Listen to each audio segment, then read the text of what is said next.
Welcome back to Upside Down Data. Let's talk about Algorand and how high it could go in this bull market. If you're not familiar, Algorand is a layer 1 blockchain. That means that decentralized applications like decentralized finance applications can build on top of it. It can also launch tokens on top of it as well. And some of the things that set it apart from some others is its technology is very fast and it's very cheap to use. So a lot of people like it for a number of different reasons, and certainly it was one that a lot of people followed in the last cycle. Now, of course, Algorand had a pretty bleak bear market. It actually set new all-time lows relative to before the prior cycle. But more recently, things have been looking more up. We see that from election day, we're currently up right around 280%. We were up as high as about 460%.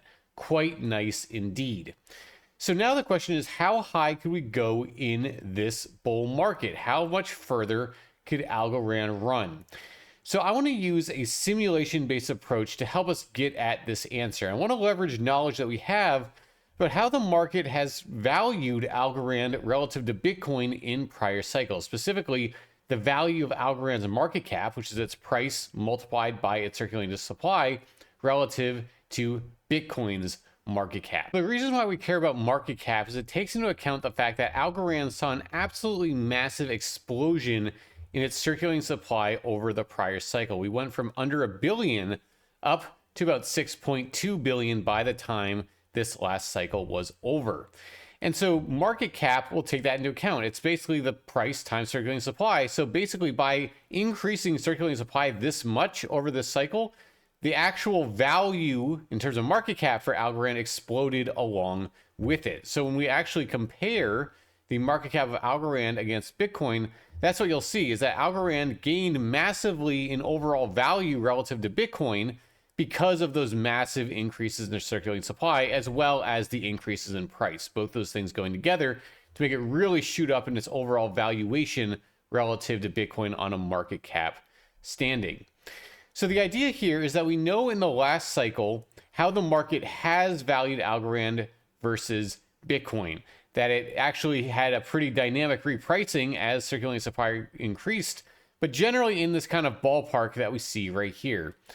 So the idea is that we can then take that information and say, okay, if the market decides to value Algorand in a similar way, once we get up towards the top of a bull market, assuming that we're going to go higher, that's a big assumption of this analysis. It assumes that the bull market will go on, we have more room to run. Where would you predict Algorand's price to end up being in those scenarios? And then also, where would Algorand's market cap end up being if it was valued similar to how it was valued in the last bull market? So let's go ahead and get into the approach that I took. So I took a simulation approach to address this issue.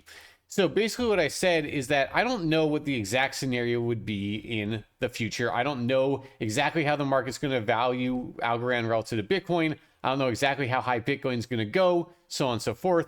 So instead of just picking numbers, I'm going to pick plausible ranges for inputs, and then we're going to do simulations to see what would happen in different scenarios.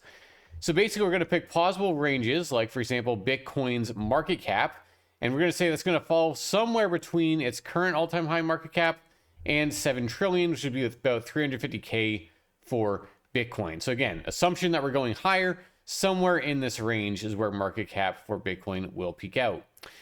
And then for Algorand Bitcoin ratio, so that's basically the value of Algorand relative to the value of Bitcoin on market cap terms. We're just going to take those ratios we're just looking at from the 2021 bull market and say it's going to be somewhere in that range. We don't know, but the last bull market's the only guide we have. That's the only bull market that we've seen before to get an idea of how the market valued Algorand relative to Bitcoin. Then we'll use that as a guide for this one. So what we're going to do is we're going to randomly pick a value from each of these ranges, and then we're going to calculate what the Algorand price would be given those different scenarios. And we're just going to do this a bunch of times. We're going to do it 5,000 times and see what happens. So we can start by looking at some top line numbers. So the average predicted price for Algorand across all those different simulations I did was just over $3. The median was $2.43. 10th percentile was 1.22. So basically 90% fell above that, 10% below. 90th percentile was to 6, so 10% above, 90% below. Then the average predicted market cap of Algorand across all of these in billions was 25 billion. So that's where it saw it kind of on average ending up, and that would be roughly this price. But what I think is a better way of looking at these results or thinking about these results is this scatter plot. So if you've seen other videos I've made using this method, you've seen this before. But on the x-axis here, we have hypothetical Bitcoin market caps in billions. So basically 2 trillion or just under 2 trillion all the way up here to 7 trillion. And then on the y-axis, we have predicted algo price in these different scenarios. And then we also here have those different ratios of algo's market cap relative to Bitcoin's market cap. And what's really interesting when we look at this is it's kind of a split. It's kind of two different stories that we're seeing here. And this goes back to the fact that we saw that massive repricing of, or basically revaluation of algo relative to Bitcoin based on that increase of circulating supply. This was really, these are all coming from what happened going into the end of that cycle, into October and November, when there was a huge increase in the circulating supply of algo. Basically, if you think that the market's going to value algo similar to how it was at the top, so basically digesting all of that increase in circulating supply and still giving it a very high valuation relative to Bitcoin, you'll be up somewhere in here where you think things will end up. If you don't think that's going to happen, we're going to be more on the low end, closer to the kind of before we saw those massive increases in circulating supply, you'd be down here in this big cloud or this big cluster down here. What I really like about this chart is it lets you test different hypotheses. It let you say, okay, I have an idea of how far I think Bitcoin is going to get this cycle in terms of its market cap. And then you maybe have some idea of how much you think the market's going to value it relative to Bitcoin.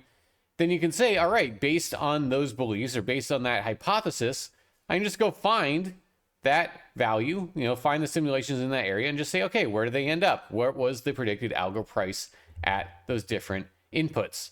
And so again, if you think it's going to value it up at these higher ends, we're talking about some pretty high prices, especially if Bitcoin were to run, just go crazy, get up to, as I was saying, around 350K per Bitcoin. You're talking about a possible algo valuation at the most extreme of above $12, which would be pretty extreme. But then, of course, even if you think it's going to be somewhere in this upper band, but Bitcoin's not going to get quite as high, you might be looking somewhere closer to 6, 7, maybe even down to 4.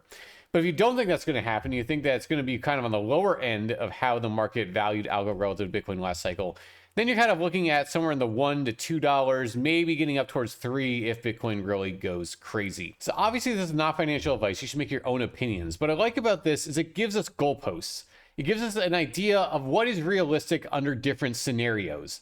And then as we might see Bitcoin continue to rally and go up to higher and higher market caps, that then shifts our window of where we might be looking for targets for algo based on how we think the market will ultimately value it against Bitcoin. And so instead of just following hype, following emotions, following influencers who are just making guesses and just trying to make extreme statements, you have data-based predictions here, data-based estimates that can act as useful guides for the market. And I personally prefer to use data to guide my thinking about the market and not noise and emotion. All right, if you like the content, remember to subscribe to the channel, give the video a like, and follow us over at X. A lot of updates on our models and more over there. You can also go to our website, polaritydigital.io, to see live data from our models and more.